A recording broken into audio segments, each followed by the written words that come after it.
Legal action is likely after Missouri's Tax Commission tossed out 3/4 of Jackson County's property assessments. Good evening, I'm Laura Moritz. And I am Bria Berry in for Chris Ketz. It's a story we have been following since last week. That is when a state agency said all assessments should be capped at 15% increases.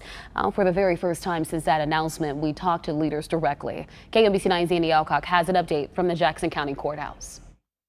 This afternoon, Jackson County Legislature Chair Jeannie Lauer pulled a resolution to encourage the county not to challenge the Tax Commission's ruling. So there was no vote while tens of thousands of taxpayers wonder what happens next. John Garcia has lived in this home in Kansas City's predominantly west side for 35 years.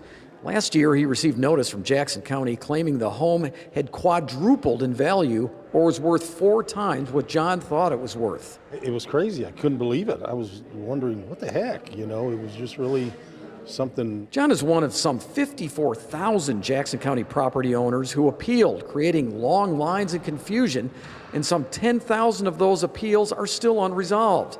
Now, the State Tax Commission, in its order, claims the county failed to follow state law by giving proper notice and inspections on assessments increasing more than 15%. The commission's remedy is to retroactively reduce all assessments to no more than a 15% increase.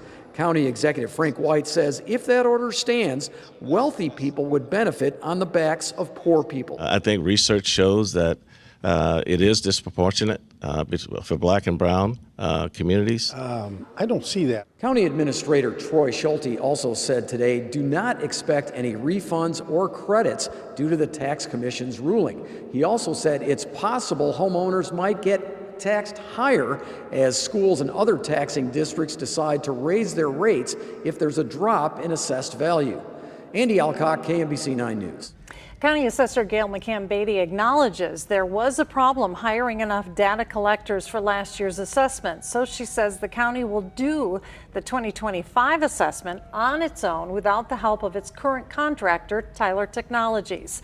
So when could this be wrapped up? Well, that depends if the county chooses to take legal action. And as it stands right now, the county's Board of Equalization is required to wrap up the appeals process by August 24th, 12 days from now.